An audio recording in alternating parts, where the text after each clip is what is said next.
Assalamualaikum warahmatullahi wabarakatuh. Selamat pagi, siang, sore, malam, Bu Ratna dan teman-teman sekalian. Kami dari kelompok 5 izin untuk mempresentasikan mengenai gametofit jantan.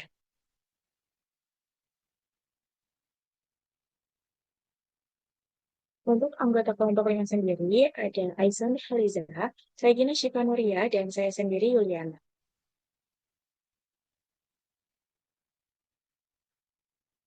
Untuk pokok pembahasan dari materi kami itu ada konsep dasar reproduksi, meiosis, pergiliran generasi, kemudian ada struktur dan perkembangan antar, dan juga ada proses pembentukan mikrospora sampai gametofit jantan. Untuk yang pertama, kita membahas mengenai organisme hidup ini tidak dapat bertahan selamanya gitu. Sehingga setiap spesies itu harus terus berkembang melalui proses reproduksi. Nah, tumbuhan sendiri juga memiliki cara utama untuk bereproduksi dan juga caranya itu melalui dengan dua cara gitu. Ada aseksual atau vegetatif dan juga seksual. Nah, untuk yang pertama ini kita membahas reproduksi aseksualnya. Untuk reproduksi aseksual terjadi tanpa keterlibatan gamet, di mana individu baru ini terbentuk dari satu sel induk tunggal dan memiliki susunan genetik yang identik dengan induknya. Keturunan identik ini secara genetik dengan induknya kecuali pada kasus khusus seperti automiksis. Kemudian di reproduksi aseksual juga terdapat jenis-jenisnya itu ada fisi, kemudian pembentukan spora atau sporulasi, kemudian ada tunas dan juga fragmentasi dan parthenogenesis. Kemudian ada reproduksi seksualnya. Nah, reproduksi seksual ini pada tumbuhan melibatkan fusi dengan dua gamet dari dua individu yang berbeda untuk menghasilkan kombinasi gen baru. Nah, pada tumbuhan berbunga, siklus hidupnya itu ditandai dengan pergantian antara generasi sporofit diploid yang dominan dan juga generasi gametofit haploid yang tereduksi.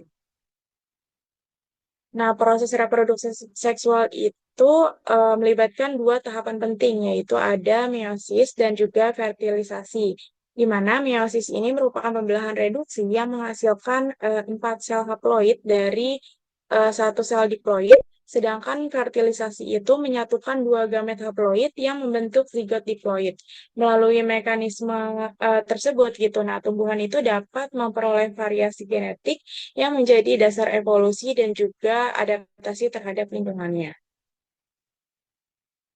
Kemudian di sini ada siklus hidup dengan pergantian generasi, di mana awalnya itu dari diploid atau yang biasa disebut dengan 2N, ini mengalami meiosis, kemudian menghasilkan empat anakan gitu yang bersifat haploid atau gametofit yang bersifat haploid gitu. Kemudian haploid tadi itu melakukan fertilisasi kembali, kemudian menghasilkan diploid atau 2N atau sporangiit diploid gitu. Kemudian ada organ reproduksi, di mana di organ reproduksi ini awalnya gitu, seperti yang kita tahu itu kan bentuknya bunga ya kan, ada struktur bunganya, struktur tumbuhannya. Nah, di mana dari struktur tumbuhan tersebut yang melakukan perkembangan seksual, di mana ada yang termasuk organ reproduksi jantan yang disebut dengan stamen atau benang sari yang terdiri dari anter kepala sarinya, kemudian ada filamen atau tingkat tangkai sari. Kemudian ada antar yang dapat menghasilkan serbuk sari dan juga mengandung gamet jantan. Dan juga ada organ reproduksi betina yang disebut dengan pistil atau putik yang terdiri dari stigma atau kepala putih. Dan juga ada style dan ovari. Nah, di mana di dalam ovari itu terdapat oval atau bakal biji yang mengandung gamet betina. Kemudian bagian-bagian lainnya itu seperti petal, mahkota bunga, dan juga sepal yang merupakan kelopak bunga yang berfungsi untuk dapat menarik penyerbuk seperti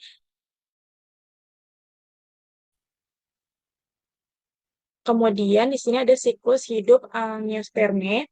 di mana siklus hidup angiosperma ini bergantian antara dua generasi utama gitu, di mana di generasi yang pertama itu ada sporofit yang bersifat 2N, di mana tanaman ini masih terlihat seperti tanaman biasa gitu, masih kelihatan batangnya, kemudian masih kelihatan daun, bunga, dan semuanya gitu. Nah, di mana di bagian bunga itu tempat reproduksinya itu di bagian anter atau benang sari di sini. Di mana di bagian anter itu selnya mulai membelah secara meiosis menjadi mikrospora yang kemudian akan berkembang menjadi serbuk sari atau pollen grain, di mana eh, merupakan gametofit jantan. Kemudian di putik atau di ovul atau biasa disebut dengan megasporium, di mana selnya itu dapat membelah lagi secara meiosis menjadi megaspora. Nah, kemudian hanya satu yang besar dan juga bertahan serta berkembang menjadi kantung embrio atau biasa disebut dengan embriosat.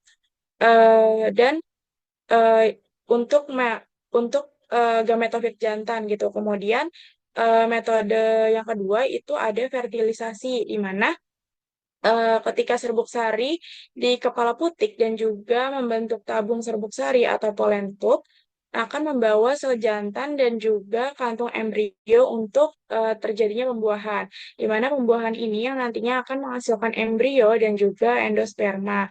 Di mana untuk makanan embrio gitu. Kemudian hasil akhirnya nantinya embrio bersama dengan endosperma itu akan terlindungi di dalam biji.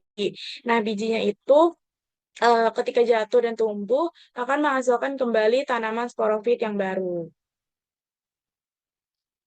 Kemudian ada struktur dari anter, di mana anter ini adalah bagian ujung dari benang sari yang berfungsi sebagai tempat pembentukan dan juga penyimpanan serbuk sari atau polen. Di dalam antera ini terdapat mikrosporangium atau kantung serbuk sari, tempat terbentuknya mikrospora yang akan berkembang menjadi sel kelamin jantan pada tumbuhan berbunga. Nah, Antera itu kan merupakan kepala sari ya, yang merupakan bagian penting gitu di benang sari. Ya, terus juga merupakan kelamin jantan pada tumbuhan berbunga.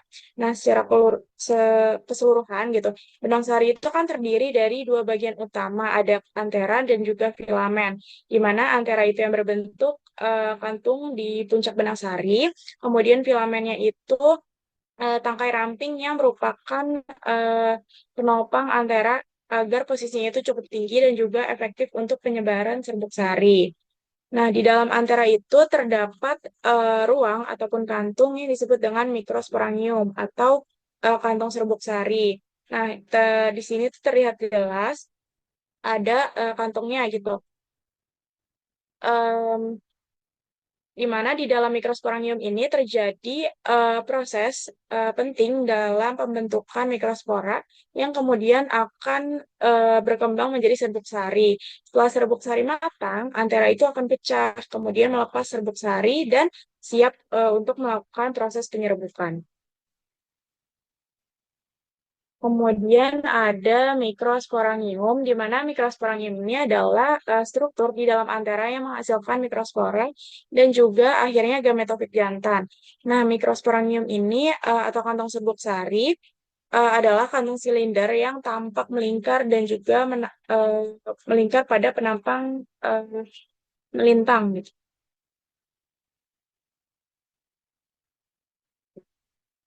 Di mana eh, di gambar, di ilustrasi gambar ini ada penampang melintang antara muda yang dapat menunjukkan ada empat kantung yang berbentuk lobus.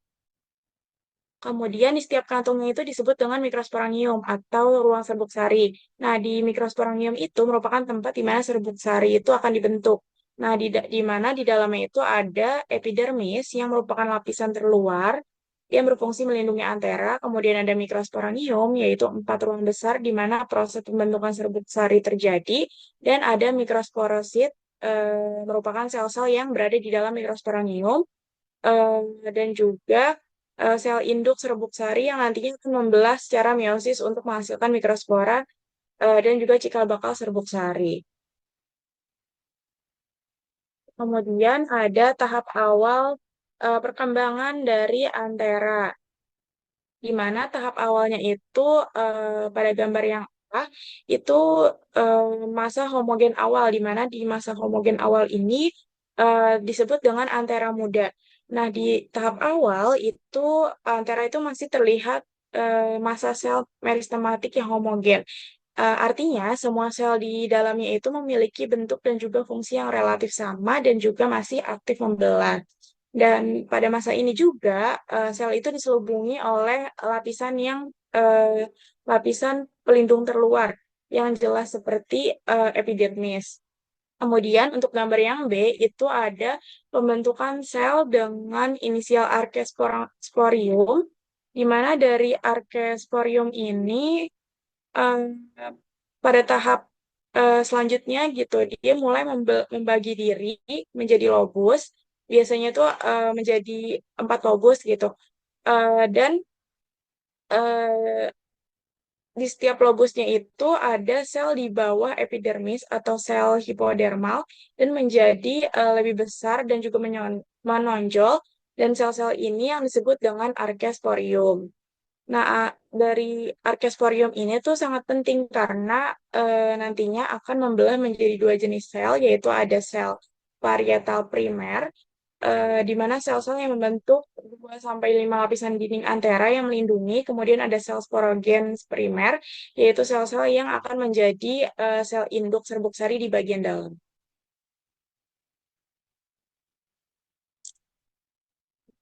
Oke, selanjutnya ada mikrosporogenesis. Mikrosporogenesis ini sendiri merupakan proses pembentukan mikrospora atau serbuk sari di dalam mikrosporangium pada kepala sari atau anter. Nah, proses ini yang menandai awal terbentuknya gamet jantan pada tumbuhan berbunga atau angiosperma. Body next.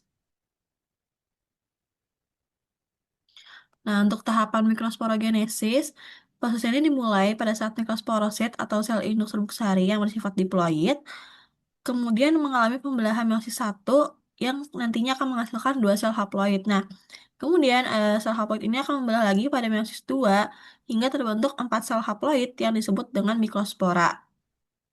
Nah, keempat mikrospora ini masih dalam bentuk tetrat, nanti kemudian akan memisah satu persatu. Nah, selanjutnya setiap mikrospora ini nantinya mengalami pembelahan inti atau karyokinesis sehingga terbentuk 2 inti, yaitu inti vegetatif dan juga inti generatif. Nah, nantinya inti generatif ini bakal membelah lagi menjadi 2 inti sperma.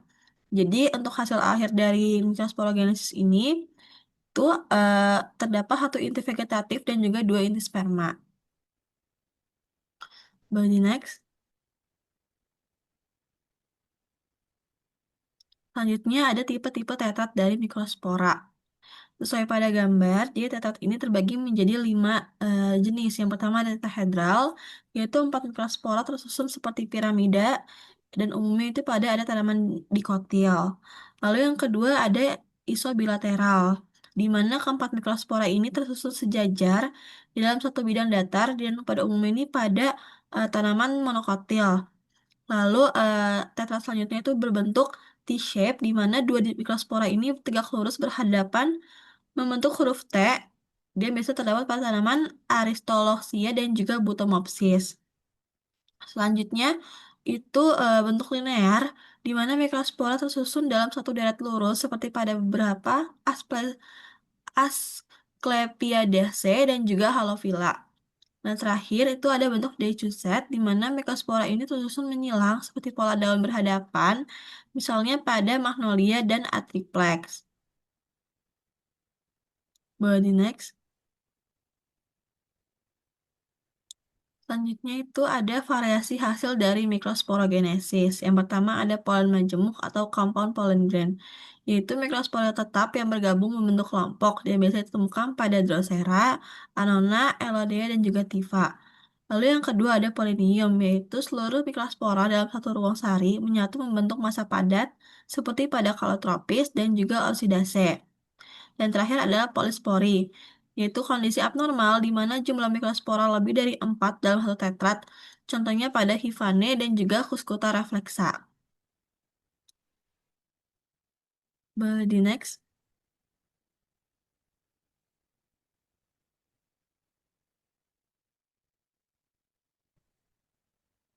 Baik, selanjutnya di sini ada perkembangan gametofi jantan, yaitu pembentukan sel vegetatif dan generatif. Nah, perkembangan gametofi jantan pada tumbuhan berbunga dimulai ketika butir serbuk sari atau mikrospora sudah matang.